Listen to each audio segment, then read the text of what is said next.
Hello, speakers and leaders. Today we're talking about how to speak with confidence and clarity. And today I'm joined by Karen Laos. Karen is an expert speaker and storyteller when it comes to standing out with confidence, gaining rave reviews from Facebook, Google, Netflix, AT&T, United Healthcare, and Bacardi, to name a few. Nearly 3 decades of experience speaking at conferences globally and leading teams of her own. Karen coaches executives how to connect and increase trust and credibility in their speaking style and presence. So I'm super happy to have Karen on with us. Karen, how's it going? Oh, hi, Kit. It's great. Well, thank you for that wonderful introduction, by the way. Yeah, and I'm super excited to have this conversation with you. Well, let's get into it, Karen. To speak with confidence and clarity, where should we start? It's a big topic. Where should we start? It's a big topic. Well, I always like to start with a story. So why don't we do that? When I grew up as a kid, this is not going to be some long drawn out story about my childhood, by the way. But when I grew up, I lived in a household where my dad really called the shots and my mom pretty much did what he said. It was in that generation. And so even though neither of them actually told me not that I mean, excuse me, even though neither of them verbally told me that I didn't have a voice and that my voice didn't matter, that's really what I felt. And so that led me into a career, ironically, where two things happened. One, I was holding back because of self doubt and really feeling like, oh gosh, I really want to make sure that people feel good. I wanted to accommodate. And that's really part of my upbringing back in the Midwest. But the other thing that was really great that my dad taught me is that if you are determined and persistent enough, you can get anything you want. So I say that only because I have been successful in my career. And yet it wasn't just till a few years ago that I really felt free from that self doubt that a lot of us have. And I bring that up because that to me is really the story that leads into my ability to speak with full confidence and clarity because now I feel like I have that alignment of how I'm feeling on the inside is much more aligned with the outside, where I've also learned in coaching people, both men and women, that we often have this imposter syndrome or we feel like we're a fraud. And even though on the outside we look confident, we might not always feel that way. So that's where I wanted to start, just to give a little context about my story. Yeah, and Karen, that's great. Can I ask you what kind of thoughts did you have when you didn't feel as confident as a speaker? Were there things that would keep on repeating? But I would just love to hear like what was going on in your mind. Yeah, absolutely. Well, for me, it's all about the perfectionism. It's really Mm. about, okay, was this perfect enough? Was this good enough? And then, of course, that leads into, even though I wasn't so much conscious of the, am I good enough? It really was, is this going to be good enough? And the fear of failure was a huge thing. Now, at the same time, though, what I think is interesting is that most people that know me wouldn't think that I wasn't confident, Mm. particularly when it comes to my work with clients. Well, I've always been quite confident with my work with clients. So that's in part the irony that it's been quite easy for me to, as the saying goes, fake it till you make it or act as if. And that's something too that I learned at an early age, even back when I was selling Mary Kay Cosmetics when I was 18 years old. I used to go to their sales and marketing meetings religiously, and they always taught us you're never going to know everything about every product that we sell, but you want to come across as if you do. So you can build that trust quickly as well as the credibility. So that is something that I've had alongside of me most of my life. But then there would be times in certain environments where I wouldn't feel as confident. Say, for example, in leadership meetings in the corporate world, sometimes I would feel intimidated by other people in the room. And was I good enough? So that's in part what was going on in my head, which made me hold back from sharing some of my ideas.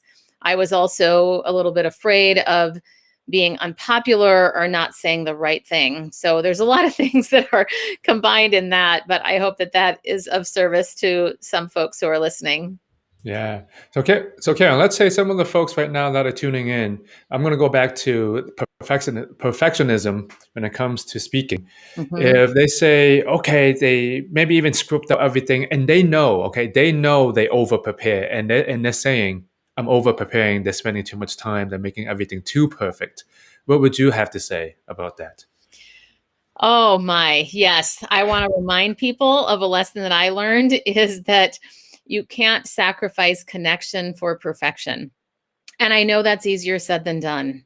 But I remember about 15 years ago, I was preparing for a training module that I was very excited about teaching, but I couldn't teach it until my boss approved that I was good enough in the delivery before we set me up in front of clients.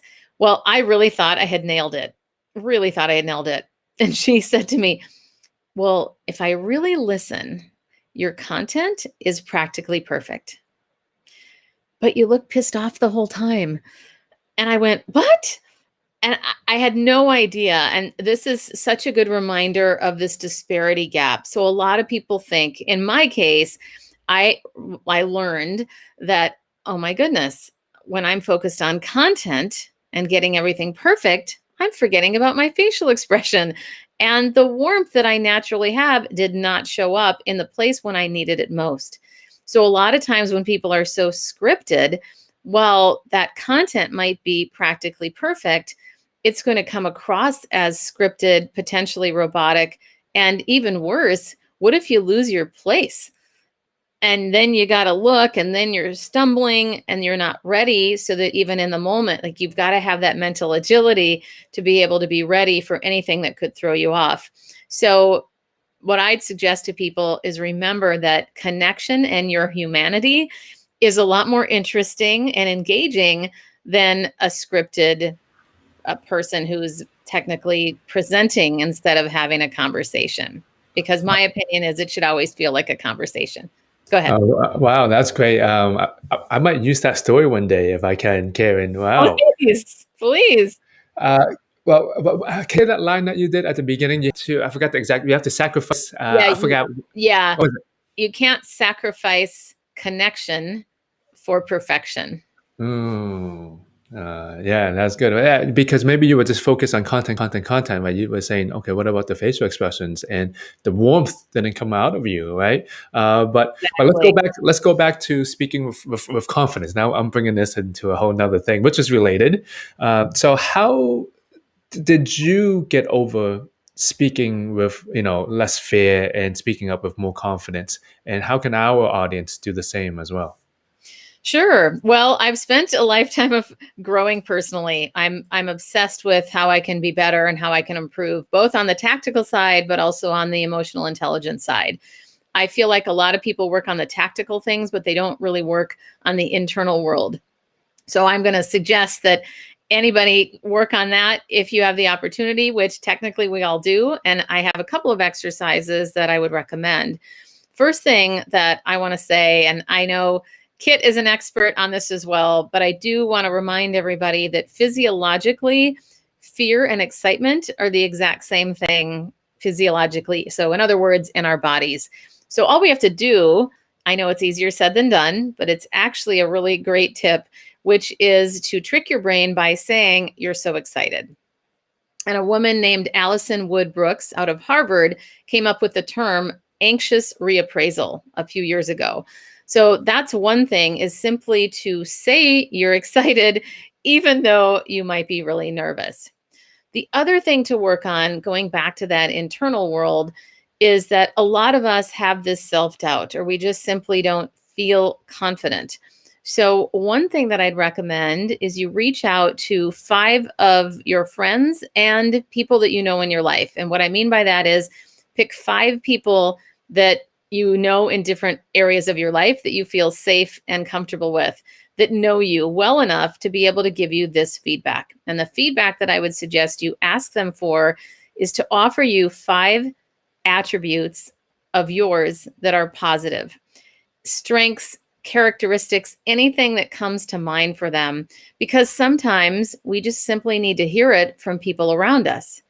And they all feel something because we all create an experience for people. If you think about your personal brand and just simply how you come across. So, a lot of people feel stuff about us all the time. We just don't usually take the time to ask. So, if you ask these people, you get some of that data back, and it can be fascinating what you find out.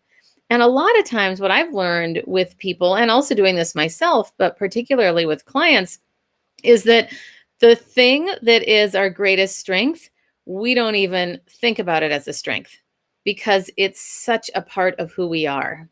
But that can help us with that internal piece of just simply boosting our confidence. Then the next step you can take is to pick one of those qualities that resonates with you. Or maybe you'll find a theme that you hear from a few of those people, or maybe everybody says the same thing. Then you can start saying an affirmation around that. And there is a lot of research that speaks to affirmations because the way we think is the way we end up becoming. So even though you might not believe, let's say that you are unstoppable or that your audience loves to hear what you have to say, if you pick an affirmation like that and you say it repeatedly to yourself, be it in the mirror or just simply as you're going about your day, eventually you start believing that. And that's going to help build that confidence from the inside. I will offer one other tip real quick, Kit. I know I have a lot to say on these things, but I'll say one more thing that I taught myself, which is when at first it felt uncomfortable for me to share an opinion, let's say in my corporate job, Mm. before. I really felt uncomfortable. But first of all, I did the internal work that helped me get more confident because then I had the internal structure knowing that I am a good person and I'm good enough and all those good things. But then I started saying one of two things. And this is what I'd suggest for those of you that are trying to figure out, how do I interject at a meeting, or how do I share my opinion? Simply saying, here's my vote, is a really easy way to do it. Or here's what I think. Now, that may sound super basic, but frankly, that's what I needed when I was first starting out because I was so concerned about what other people would think of me. I used to do the thing where I would bring the information and say, what do you all think? And it was my wonderful boss at one point that said, Karen, do you realize that you always bring the information, but you don't actually share what you think? You ask us. She goes, I want to know what you think. And that really hit me because I went, okay. And that just got me more comfortable starting to say, here's my vote. And I did it once, and then it was hard the first time, but then the next time and the next time and the next time, it kept getting easier. Ooh, Karen. Oh man, this is gold. Here's what I think. Here's my vote. Do you have any more of these phrases that people can use, or even examples of maybe affirmations Yes, that yes. you use or other clients have used before? Yeah, Would love to get some. sure. Absolutely. So, one I'll say more that's more on the internal world side. I want to share this one because it actually was really fascinating I change mine up all the time. But a few years ago, I decided to start saying that I was radiant. And if you think about it, that word radiant isn't a word that most people use very often, which is why it was particularly notable that in the period of time that I was saying that over a couple of weeks, I had two people tell me out of the blue that I was radiant. One of them was after a corporate training on the feedback form. In fact, both of these were some form of feedback that was written to me after I did a training as a group.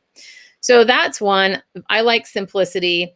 Another one that recently I worked with on a client, she said, "Well, I don't really believe that people in my audience are interested in hearing what I have to say."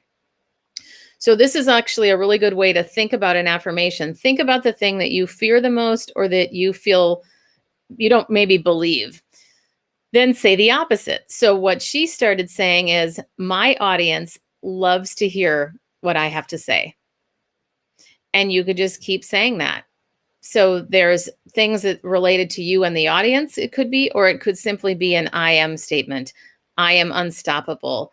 I am confident. I am powerful. Those are some examples of affirmations that I've used and have also used with clients. So when it comes to affirmations, do you write them down? Do you always repeat them? Do you say them out loud? Do you just think about them? For people that never maybe tried it before or think it's like, okay, does it even work? Like, Yeah, I hear you, and I know a lot of people feel like it doesn't, and I understand that for sure because I wasn't sure myself, but I trusted the process. So it's all of the above. The first thing I would do, because when you write things down, you engage your kinesthetic sense, and you naturally remember things more when you engage that rather than typing it out, I would definitely recommend that you write it in a few places. First of all, I would say that there's some research, and I say some because I don't know the full background of this, but I heard at one point that if you say an affirmation 7 times in the morning and 7 times at night, so in other words, right before you go to bed and right before you wake up, there's something about that state in your brain and the subconscious that helps solidify things more. So that's one idea. I'm not sure what it is about 7 times, but that's another idea. The thing that I would highly recommend is that you definitely write them down, and you could do it a few times in the morning, a few times at night. You could do the writing down plus the saying it out loud. But the other thing I would do is to put it on a Post-it and then place it where you can see it a lot. Maybe your bathroom mirror, for example, or in your kitchen. And then you've got to change up that Post-it every once in a while because then it suddenly just becomes fixture in your house. So change it up to change the pattern. I think with that's interesting. You bring up 7. I've heard someone say this before. I didn't look too much into it, but they say that when someone tells you no, it takes around like 7 or 8 times or confirmations or yeses for you to, fight back that no. I've heard that too. And I Yeah. believe also in psychology, they say that it takes 7 positive messages to counteract a negative one. So it sounds very Yes. in line with what you're saying about the no. Yeah. Or in marketing, I think it takes 7 times for people to really understand what the heck you're talking about with your brand. Yes, Whatever the number. exactly. Keep on doing Exactly. it. Okay. What about mistakes that speakers could be making? What are some of the biggest mistakes? Oh, wow. I'll speak to voice and then I'll speak to content. The biggest mistake that I see is people having low energy in their voice, where they'll kind of be monotone. They don't really sound very excited about what they're saying. And then we tune out very quickly. You've got to make sure that you have vocal variety, which would include changing up your volume, changing up the pitch. So a little bit higher, a little bit lower, as well as the pace. That includes pausing too, which is the thing that most people aren't very comfortable with. I find it fascinating that we punctuate the written word, but most of us don't punctuate the spoken word. And yet, if you do, and then what I mean by that is putting in a pause where there should be a period or a comma or an exclamation point or a question mark, that if you focus on speaking with intention, most of us aren't speaking with intention. Let's face it, we're just speaking. So if we can focus on speaking with intention, that will enable us to be more engaging in our tone as well as punctuate, just like we would when we're writing an email. That's the voice component that I see a lot. On the content side, I notice a lot of rambling and an inability to focus. So the antidote to that is to think about the rule of 3 in journalism. So actually, I want to give you 2 tips on this. One is have a lead to your story, and I'll give an example of that in a minute. And then the other one is to have these 3 things. Keep yourself focused by having 3 things, and it also keeps your audience focused because we all, especially when we're listening to someone, we crave structure. And if, as a speaker, you can provide that structure, then people are going to track with you. They're going to trust you more. They're even going to feel like you have more credibility in their eyes. So there's a lot of really good benefits. The story I wanted to share about having a lead to your story is when I was coaching somebody who was interviewing for a job at her company, different internal position. And as I typically do, I video record and I asked her, well, tell me about yourself, as if I was the hiring manager. Well, she definitely told me about herself, gave a lot of detail. And I said, hey, time out. Let's stop right there. A lot of great detail. But the truth is, I don't know what you want me to focus on. You gave me so much information that I am now faced with the job of having to prioritize and filter through all of those details to figure out what's most important to you. You've got to remember that I am your audience. Think about me as your audience. I'm a hiring manager. I've probably got 5 other people that I'm looking at. I want to know quickly and efficiently why you stand out and if I should hire you or not. So tell me what the lead of your story is. So what I said to her then was, what is the most important thing that you want me as the hiring manager to know? And she said, well, oh my gosh, I love research. Wasn't that obvious? And it wasn't obvious in the details that she shared. So we did it again.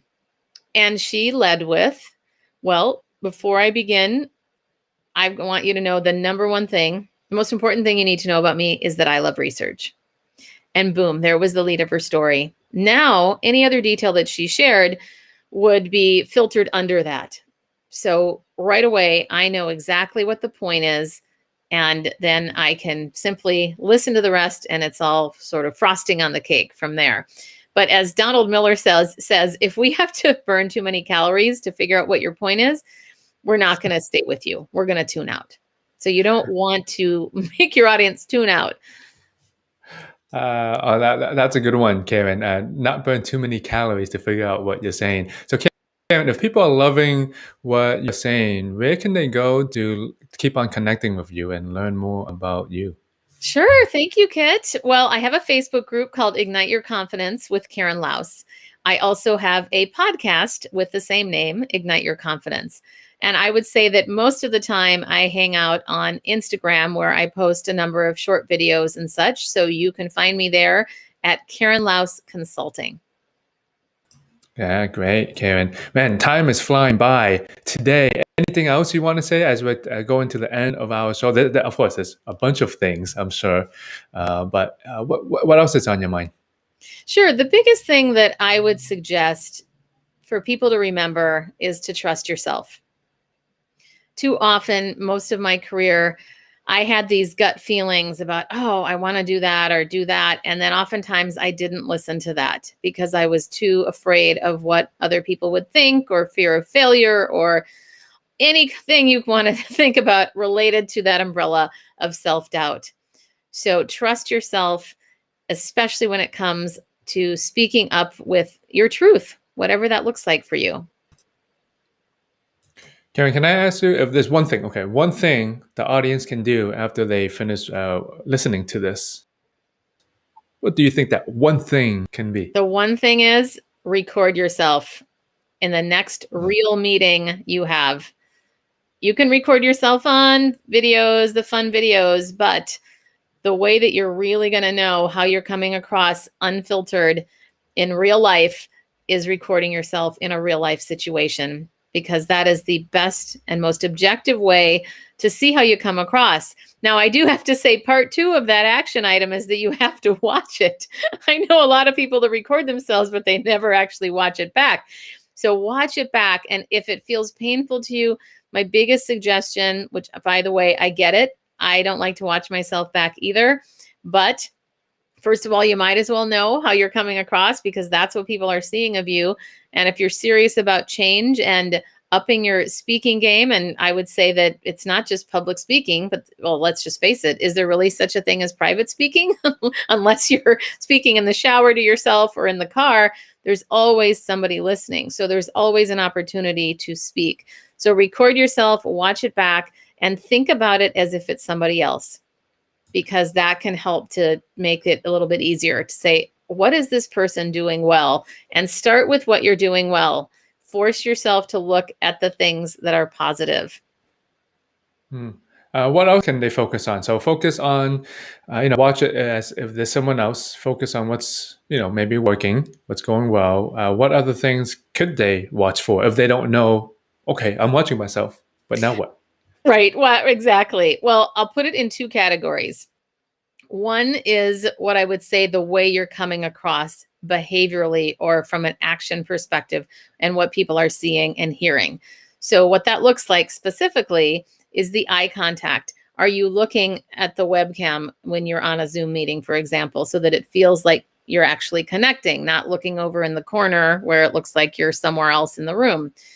And then your voice, of course. Does it sound strong with volume, and is there variety? So is it interesting to listen to? The other component around energy is posture, as well as your hand gestures. Are there enough gestures? Are there too many? You don't want them to be in the webcam like this, but you want to have just enough that it feels that there's some energy there. The other piece is the pause. Are you holding space in your speech patterns and eliminating those filler words like so, and words like basically, actually?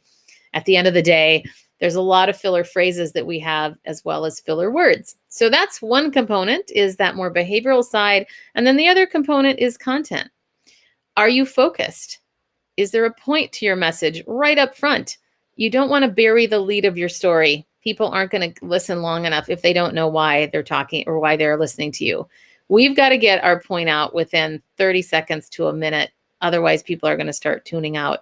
So be mindful of the content, lead of the story, and is it organized and structured?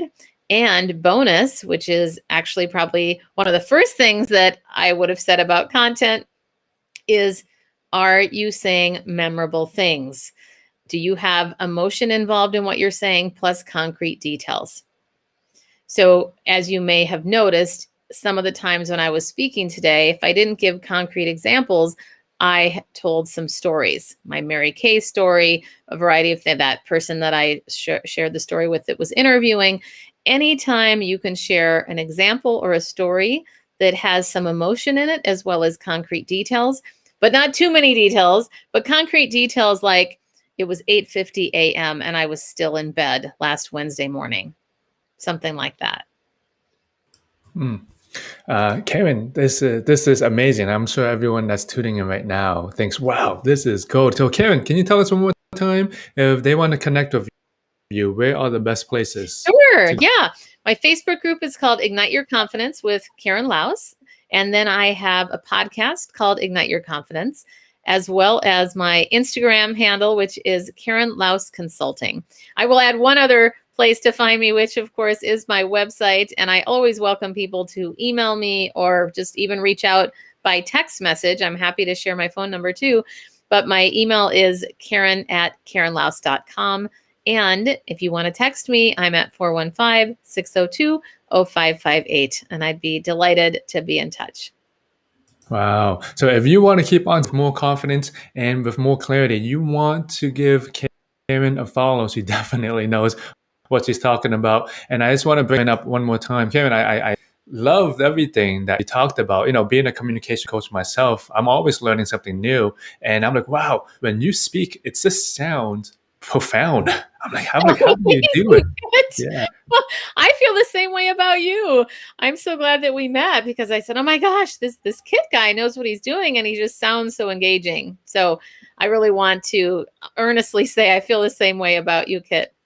Well, thank you, Karen. And thank you to everyone that's tuning in right now. Give Karen a follow. And once again, thank you all for tuning in. Thanks, Karen, for being with us today.